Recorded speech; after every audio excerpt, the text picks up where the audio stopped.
So thank you to all my supporters, especially the Filipino community here in DC and back home and wherever you are in the world. I really, guys, I feel all the love. Maraming salamat mga kababayan. Maraming salamat. She was 21 years old, 3 points away from making history, and then the sky said no. What unfolded over the next 90 minutes had no script. Either a dream that an entire nation had carried for decades was about to die right there on that court, or something was about to happen that people would rewatch for years, still shaking their heads, still unable to fully explain it. Nobody in that stadium knew which story they were standing inside of. Not the fans, not the commentators, not Alex herself, because right now, she was losing, badly, and the clock wasn't slowing down for anyone. So let's go back to the start, because you can't understand what she climbed back from without first understanding just how deep the hole actually was. Washington, D.C., the Mubadala D.C. Open. A final that, honestly, most of the world wasn't paying attention to, until suddenly it was the only thing anyone could talk about. Across the net stood Jessica Pegula, top-ranked, seasoned, built her entire career on one thing: closing. She didn't panic.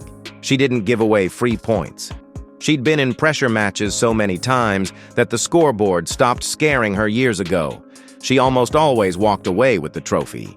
And on the other side stood Alex, 21 years old, talented enough that people whispered her name with genuine excitement, but still unproven at this level, still chasing that one defining moment.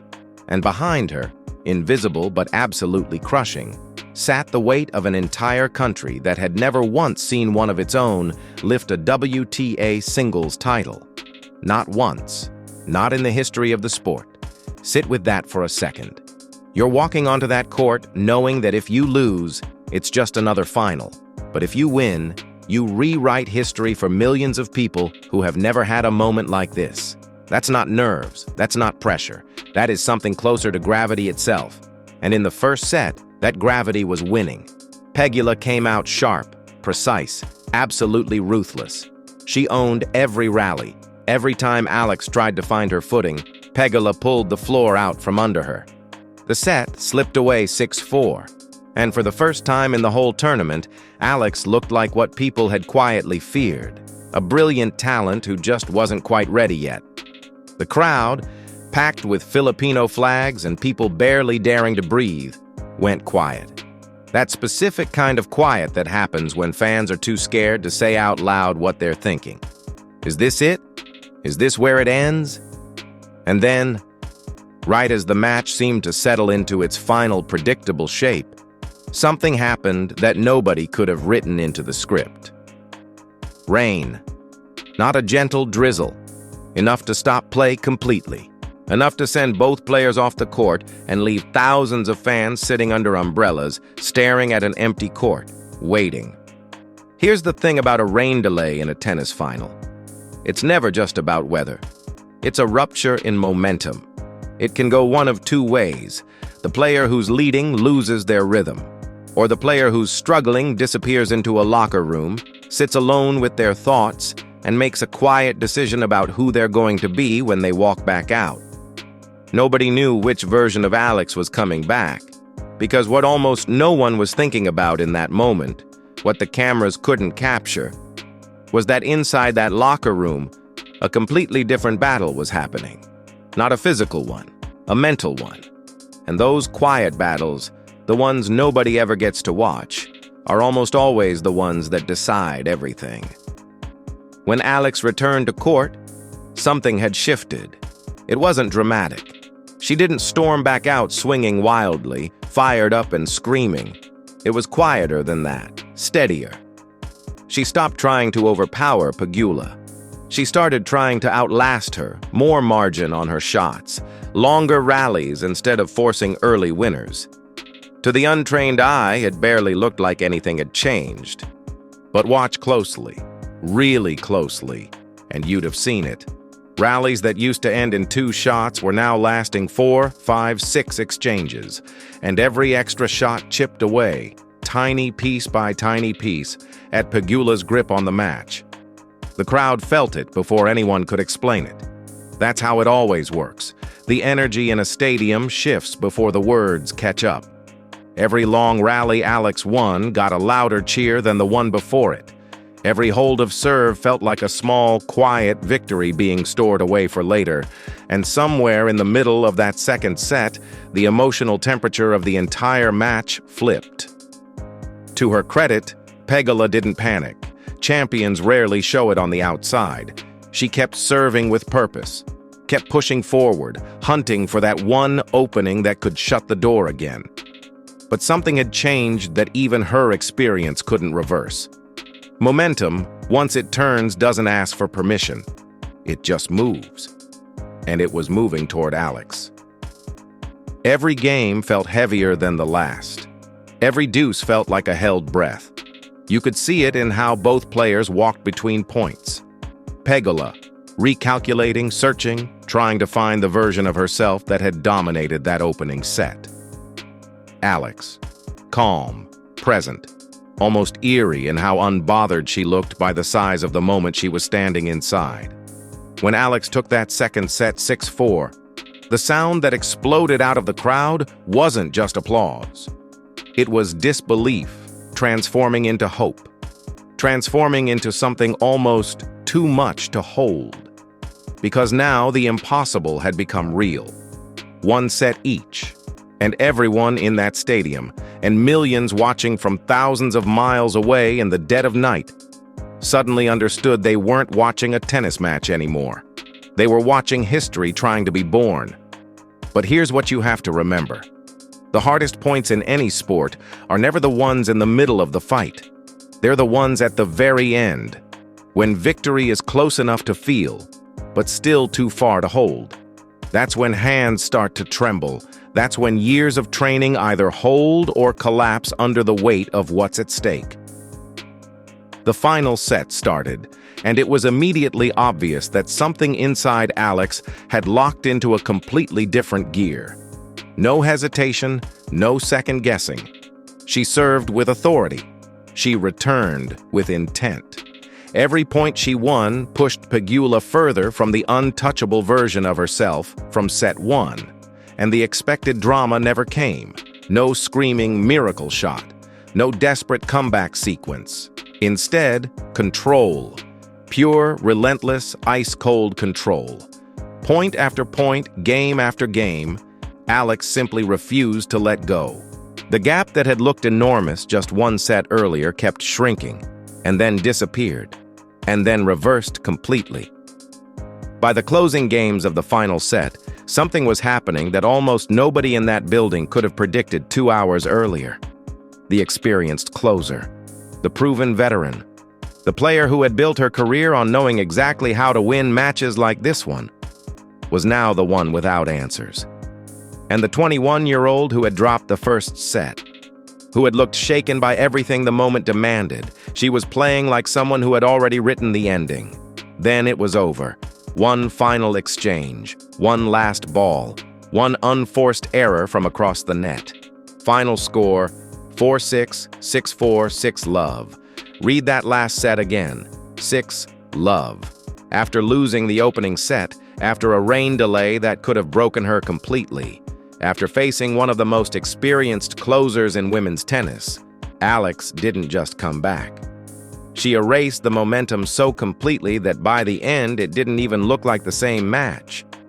The moment the final point landed, everything changed. Alex raised her arms. And for just a split second, you could see it on her face. That specific expression that only appears when your body understands what just happened before your mind has fully caught up. Around the stadium, flags that had been waving nervously all afternoon erupted with pure, unfiltered joy. Strangers held on to each other. People wept, the kind of tears that come when you've been holding your breath for so long you'd forgotten you were doing it. And thousands of miles away, across the Philippines, in the middle of the night, families gathered around phone screens in living rooms and small lit kitchens, celebrated in a way that had nothing to do with a single tennis match. because this wasn't just a title. This was the first time in history that a Filipina had ever lifted a WTA singles trophy. Not the first time in a long time. The first time ever. Somewhere, in a room lit only by a phone screen, a young girl who had never seen anyone who looked like her win something like this watched it happen live, and something inside her shifted, permanently. That's the part the final scoreline can never capture. 4-6, 6-4, 6-love will tell you about a comeback, about a rain delay, about a final set that became a rout, but it will never tell you about the version of the future that got quietly rewritten the moment that trophy was raised. Because here's what almost nobody was talking about in the hours after the win. The story didn't end in Washington. It only started there. Before this tournament, Alex was a prospect. Someone people discussed with cautious optimism, with that careful word. Might. She might become something special. She might break through. That word left room. It left space for doubt. It left open the possibility that the moment might never actually arrive. After Washington, that word was gone. She wasn't a prospect anymore. She was a champion. And in professional sport, that single shift, that one change in how the world refers to you, changes everything about how a career unfolds from that moment forward. Every opponent she faces now will prepare differently. Every tournament she enters will carry new weight. Every match she plays will draw more eyes than before, because the entire tennis world just learned something about her that cannot be unlearned. She doesn't fold under pressure.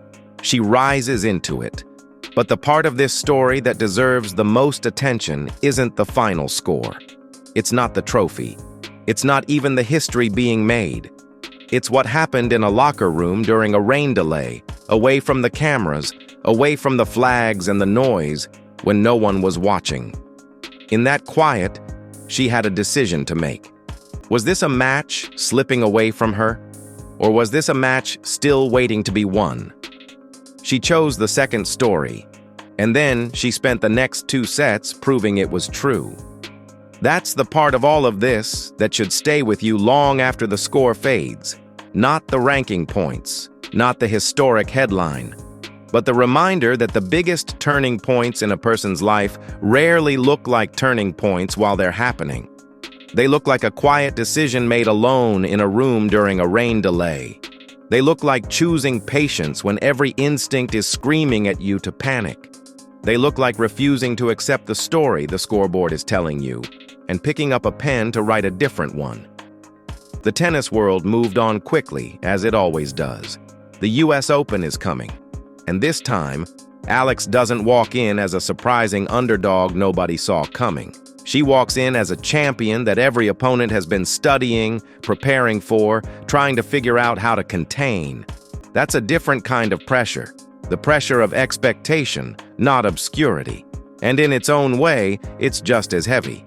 But if Washington proved anything, it's that pressure has never actually been what stops her.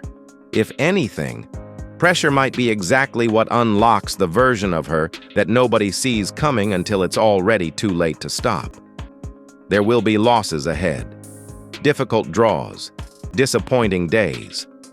That's just the nature of this sport. No champion is immune to that reality, but there's something different now that wasn't there before Washington.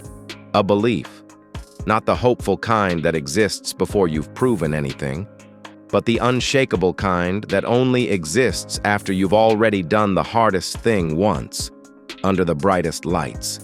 With the entire world watching, that belief is permanent now, woven into who she is as a competitor. No single bad match can take it away. No difficult season can erase it. So when you think back on this story, don't just remember the score. Don't just remember the trophy or the flags or the celebrations that spilled into the night across an entire country. Remember the part nobody was watching. The quiet decision, made alone when everything could have gone either way.